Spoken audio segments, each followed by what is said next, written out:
أعوذ بالله من الشيطان الرجيم. بسم الله الرحمن الرحيم.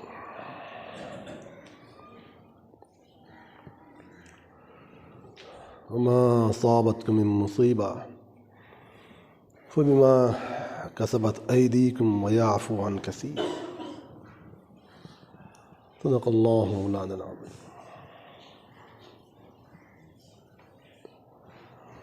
قابل الاحترام واجب الاکرام میرے بزرگوں اور معزز دوستوں،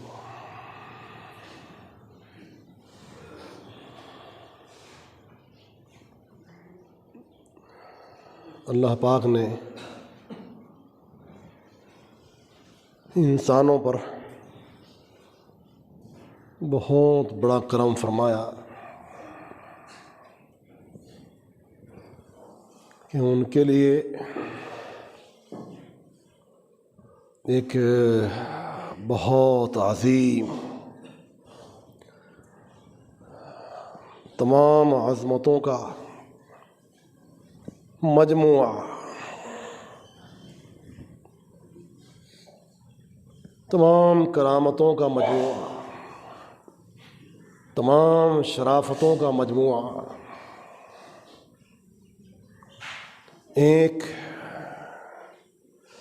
عظیم انسان کو ان کے پاس بھیجا اور ان کو اپنا سب سے آخری پیغمبر بنایا اور سب سے بڑی کتاب، آخری کتاب عنایت فرمائی۔ ایسے وقت میں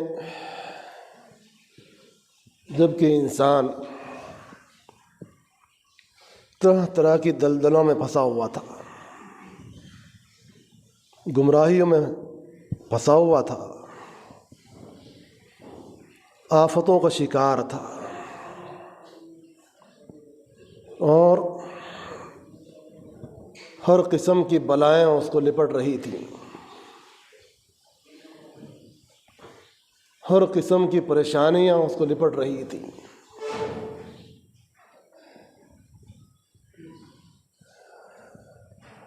ایسے وقت میں اللہ پاک نے اپنے محبوب علیہ السلام کو بھیجا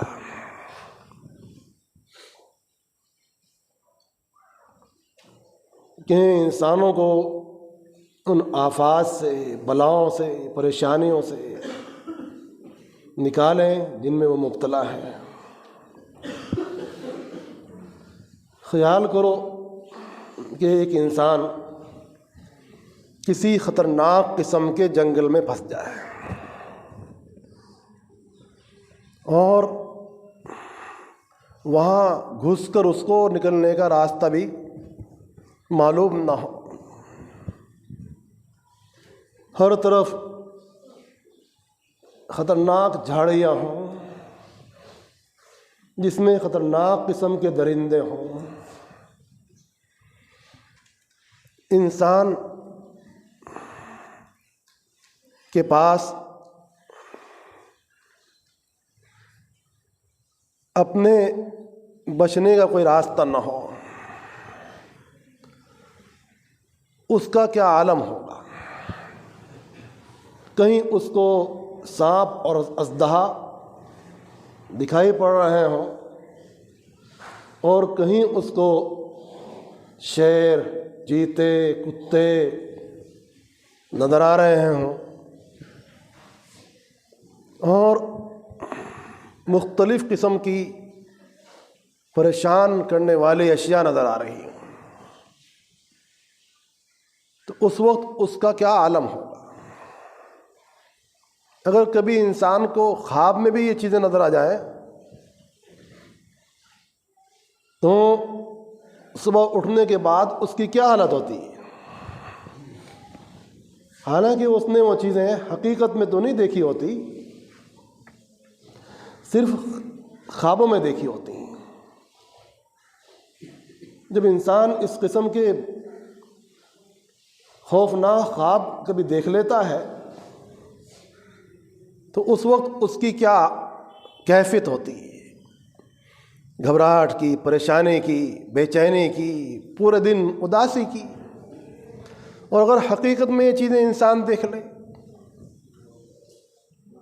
تو اس کی کیا حالت ہوگی، اور بالخصوص وہ اکیلا بھی ہو اور اس کے پاس دفاع کا کوئی سامان بھی نہ ہو، خوفناک جنگل ہو، ادھر نکل رہا ہے تو ادھر کی آفات، ادھر نکل رہا ہے تو ادھر کی آفات، ادھر نکل رہا ہے تو ادھر کی آفات، جہاں نکلتا ہے تو وہی آفتیں سامنے آتی ہیں۔ تو اس وقت انسان اللہ سے کیا لو لگائے گا، اور کہ اس کو کوئی معین مل جائے، مددگار مل جائے، ان آفات سے بچانے والا مل جائے۔ ایسی حالت تھی انسانوں کی۔ ان حالات میں، ان پریشانیوں میں انسان گرفتار تھا، اس قسم کے بداعمال میں، افکار میں، خیالات میں، عقائد میں انسان گرفتار تھا۔ ایک نہیں، لاکھوں، کروڑوں، کہ ان بدعقیدوں کا اثرات اگر اس کو نظر آئے تو کوئی سانپ کی شکل میں نظر آئے، تو کوئی بچھو کی شکل میں نظر آئے، تو کوئی شیر کی شکل میں نظر آئے۔ یہ جانور، یہ وہ جانور ہیں جن کو ہم سمجھ رہے ہیں کہ ایک تو یہ جانور ہیں، اور ایک یہ چیزیں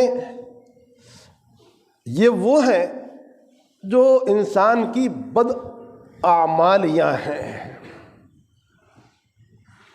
انسان جو بدعملیاں کرتا ہے، وہ بدعملیاں، بعض بدعملیاں سانپ کی شکل میں آتی ہیں، بعض شیر کی شکل میں آتی ہیں، بعض چیتوں کی شکل میں آتی ہیں، بہت سی کتوں کی شکل میں آتی ہیں۔ یہ ان بدعمالیوں کے کیا کہیے لباس ہے، اجسام ہے، جن بدعملیوں کی وہ شکل اختیار کرتے ہیں۔ یہ بات کہاں سے سمجھ میں آئی؟ یہ بات کہاں سے سمجھ میں آئی؟ یہ بات یہاں سے سمجھ میں آئی کہ رسول اللہ صلی اللہ علیہ وآلہ وسلم نے جو کچھ وعیدات بیان فرمائی، قرآن مقدس نے جو کچھ وعیدات بیان فرمائی، کفر پر، شرک پر، بدعت پر، خرافات پر اور برے اعمال پر، وہ یہی تو ہے نا کہ یہ عمل کرے گا انسان تو اس کا انجام یہ ہے، یہ عمل کرے گا تو اس کا انجام یہ ہے، یہ عمل کرے گا تو اس کا انجام یہ ہے۔ کفر و شرک کی اگر کوئی شکل بنائی جائے تو وہ آگ ہے، اسی لیے اس کا عذاب آگ ہے۔ تو ایسے جتنے برے اعمال ہیں، ان برے اعمال کی بھی اللہ کے یہاں، ان برے اعمال کی اللہ کے یہاں ایک شکل ہے۔ ایک حاجی صاحب حج کرنے کے لیے گئے، حاضر ہوئے اللہ کے عظیم دربار میں۔ وہاں انسان حاضر ہوتا ہے، کس جذبے کے ساتھ حاضر ہوتا ہے، سبحان اللہ۔ خوش قسمت ہے وہ انسان جو توبہ کے جذبے کے ساتھ وہاں پہنچے، وہ انسان خوش قسمت ہے، وہ حج کی حقیقت کو جاننے والا ہے، جو توبہ کے لیے وہاں جا رہا ہے، اپنے ایمان کو تازہ کرنے کے لیے وہاں جا رہا ہے، اپنے اخلاق کو درست کرنے کے لیے وہاں جا رہا ہے۔ ایک حاجی صاحب جس دن عرفات کا موقع تھا، سب عرفات میں ہوتے ہیں، اللہ کا یہ بہت بڑا دربار ہے۔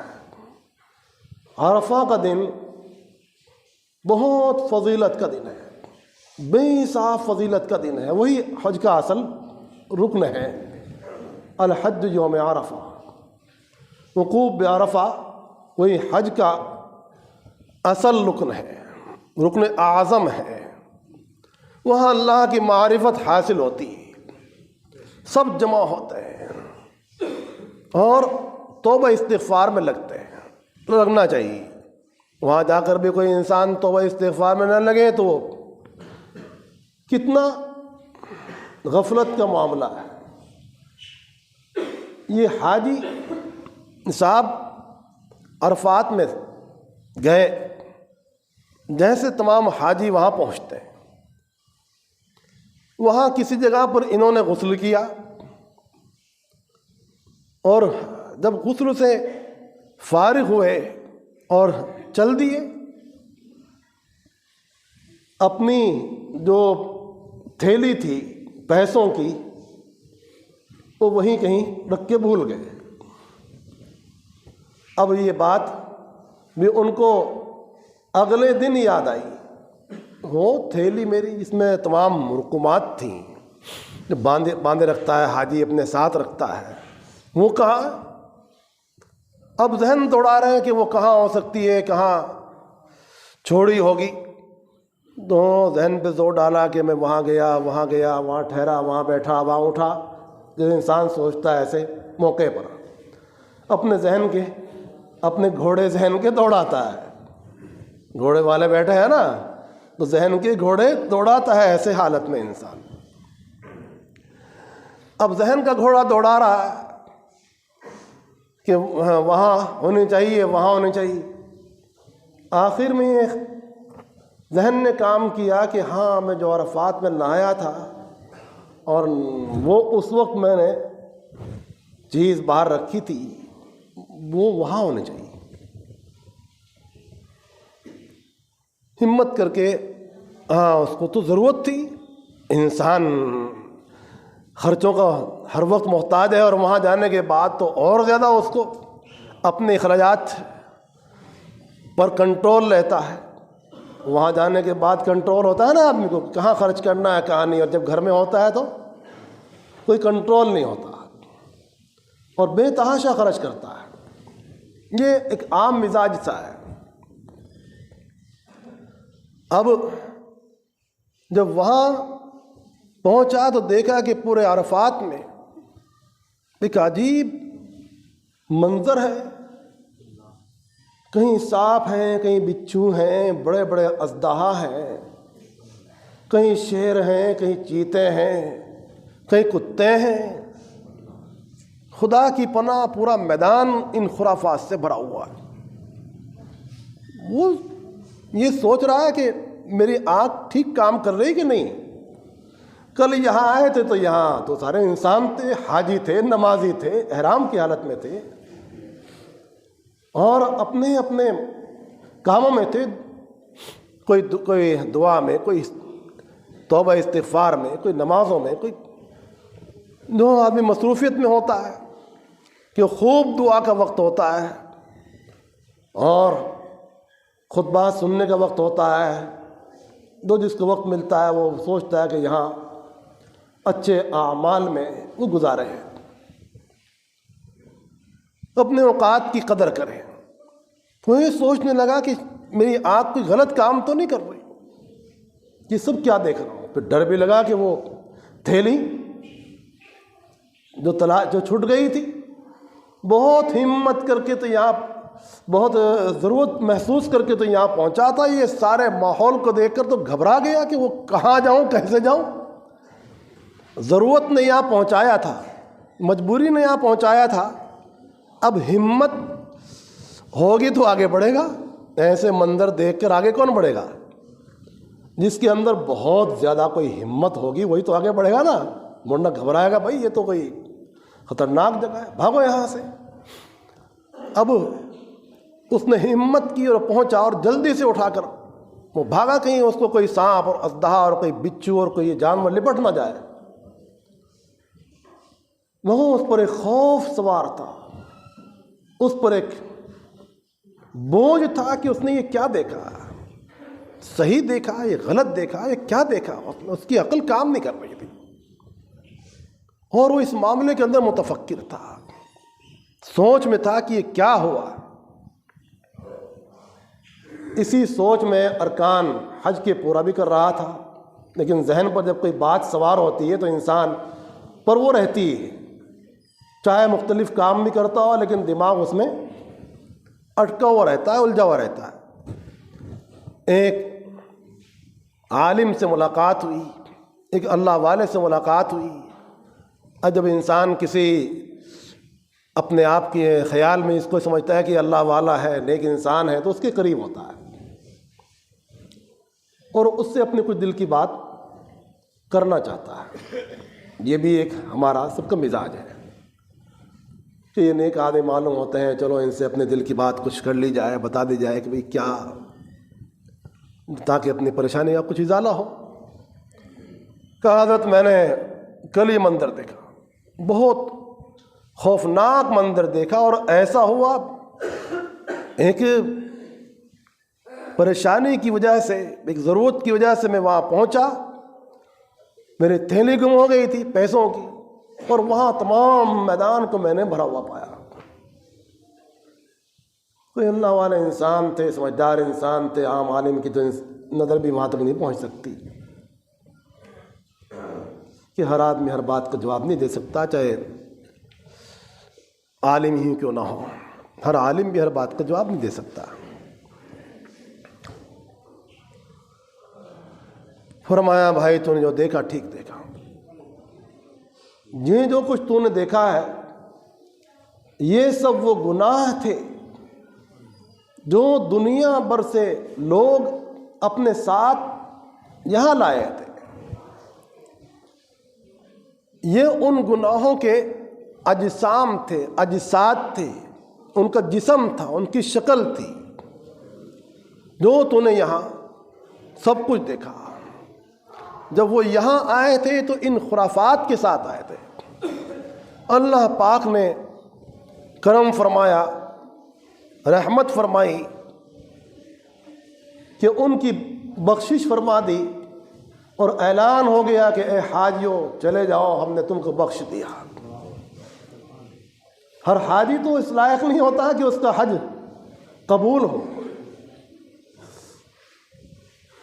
لیکن اللہ پاک کا نظام ہے، جب کوئی کام اجتماعی طور پر کیا جاتا ہے اور اس مجمع کے اندر کوئی صاحب دل رہتا ہے، نیک انسان رہتا ہے، تو باری تعالی شان ہو اس کی برکت سے سب کا ہی قبول فرما لیتا ہے۔ یہی نقطہ ہے، یہی راز ہے جماعت کا، جماعت کی نماز کا۔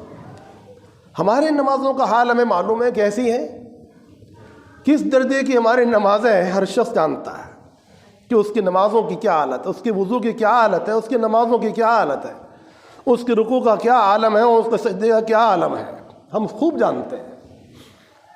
لیکن کوئی نہ کوئی صاحب دل ایسا رہتا ہے جماعت کے اندر کہ اس کی برکت سے اللہ پاک سب کی نمازیں قبول فرما لیتے ہیں۔ ایسے ہی حج کا نظام ہے کہ مخلصین جو رہتے ہیں، اللہ کے نیک بندے جو رہتے ہیں، تو ان کے طفیل سب کا حج قبول ہوتا ہے۔ تب وہ پریشانی حل ہوئی کہ وہ جو گناہ تھے انسانوں کے، وہ اس شکل میں نظر آئے، یہ گناہ تھے، اور یہاں سے گئے تو بالکل بخشے بخشائے، اللہ پاک نے ان کو اپنے گھروں کے اندر بھیج دیا۔ تو حضور پاک علیہ الصلوۃ والسلام کو اللہ پاک نے انسانوں کو مختلف قسم کی مشکلات، مختلف قسم کی دلدلوں اور پریشانیوں سے انسانوں کو نکالنے کے لیے بھیجا ہے، ان پر رحمت فرمائی۔ حضور پاک علیہ السلام نے ارشاد فرمایا کہ میں اللہ کی طرف سے بھیجی ہوئی بندوں پر ایک رحمت ہوں، وما ارسلناک الا رحمت للعالمین کا یہی مطلب ہے کہ ہم نے آپ کو تمام انسانوں کے لیے رحمت بنا کر بھیجا ہے۔ اس پر ہمارا عقیدہ ہے کہ آپ علیہ السلام سارے انسانوں کے لیے رحمت ہیں۔ اب سوال یہ ہے کہ ہماری مشکلات، ہم بہت ساری دلدلوں کا شکار ہو چکے ہیں، بہت ساری بیماریوں کا شکار ہیں، اور بہت ساری پریشانیوں کو الجھنوں کا شکار ہیں۔ تو جس قوم کے پاس سب سے بڑا نسخہ ہو ہدایت کا، کامیابی کا، اس قوم کا یہ حشر ہو، اس کی یہ حالت ہو۔ جس کے پاس کوئی ہدایت کا نسخہ نہ ہو، اس کا یہ عالم ہو، اس کا یہ حشر ہو، تو سمجھ میں بھی آتا ہے کہ چلو ان کے پاس کوئی آیا ہی نہیں۔ جس قوم کے پاس سب سے بڑی ہدایت کی کتاب، سب سے عظیم پیغمبر، اعظم عظماء الانسان، تمام انسانوں کے بڑے، ان سے بڑا اللہ کی نظر میں کوئی ہے ہی نہیں، ان سے بڑا کمالات والا انسان، اخلاق والا انسان، عبادات والا انسان، رحمت و شفقت والا انسان نہ کوئی آیا نہ کوئی آئے گا۔ وہ سراپا شفقت اور رحمت، خلوص اور محبت، اخلاق کے جامع، کمالات کے جامع، ایسے پیغمبر جس قوم کو ملے ہو، اور ایسی جامع کتاب جس قوم کو ملی ہو، اور اس قوم کا یہ حشر ہو کہ وہ دلدلوں کا مجموعہ بن چکی ہو، امراض کا مجموعہ بن چکی ہو، پریشانیوں کا مجموعہ بن چکی ہو۔ آخر یہ بات کیوں ہے اور کیسے ہے؟ اس کا جواب ہر شخص جو عقل مند ہے وہ یہی دے گا کہ اس قوم نے اس نسخے کو استعمال نہیں کیا، اس چیز کو سرسری سمجھ کر، اس چیز کو بے غوری کے اندر اس نسخے کو ڈالا ہوا ہے۔ جو بیماریاں اس کے اندر ہیں، اس کا نسخہ بھی اس کے پاس موجود ہے، تو معلوم ہوا کہ اس کا نسخہ کہیں کاغذ میں گم ہو گیا ہے، وہ ایک طرف رکھ کے بھول گئی۔ ہمارا حال بھی ایسا ہی ہے کہ ہم نے کتاب اللہ کو، ہم نے سنت رسول اللہ کو اعتقادی طور پر تو لے رکھا ہے، لیکن عملی شکل میں ہم کتاب اللہ کے مضامین سے، کتاب اللہ کی باتوں سے، سنت کی باتوں سے، شریعت سے بہت دور ہو چکے ہیں، یعنی اللہ سے، اللہ کے حبیب علیہ السلام سے بہت دور ہو چکے ہیں۔ ذہنی طور پر، اعتقادی طور پر قریب ہیں، مگر عملی طور پر اور ذوقی طور پر ہم ان چیزوں سے چونکہ بہت دور ہے۔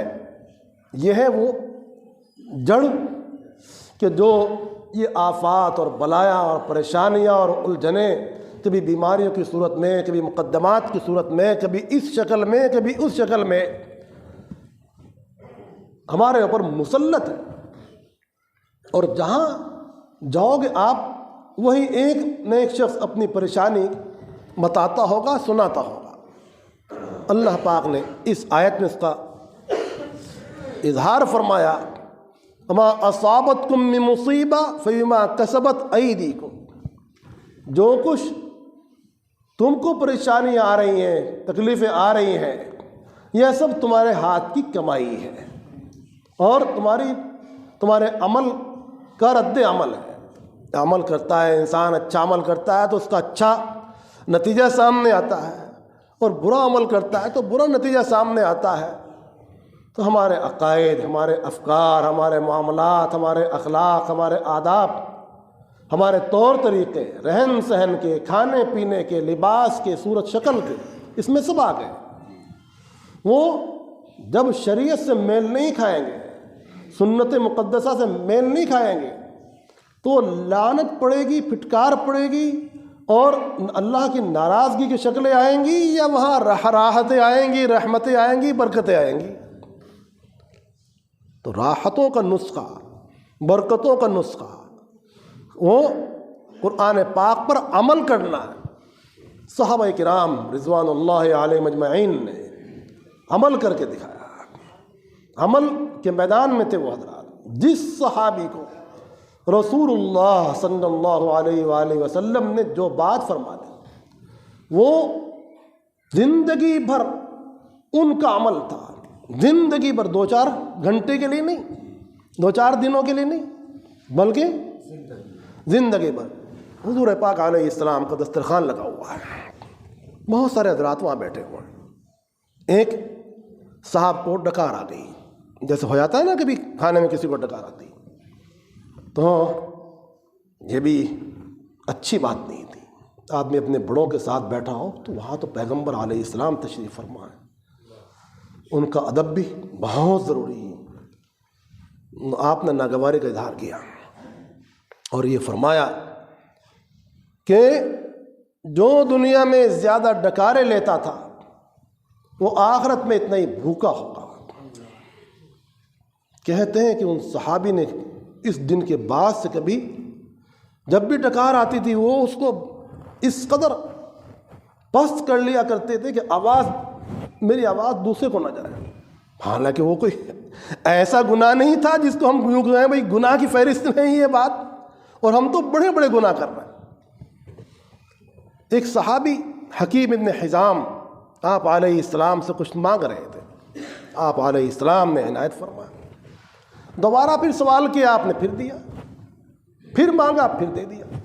فرمایا اے حکیم کب تک مانگو گے, مت مانگو. جو مانگے گا قیامت میں اس حال میں آئے گا کہ اس کے چہرے پر گوشت نہیں ہوگا. حضرت حکیم بن حزام نے قسم کھائی کہ یا رسول اللہ اپنی زندگی میں آخر تک کسی سے کبھی کوئی سوال نہیں کروں گا. آپ علیہ السلام اللہ کو پیارے ہو گئے. صدیق اکبر کا دور آیا. صدیق اکبر نے بلایا حکیم بن حزام کو, آ جاؤ بھائی کچھ لے لو.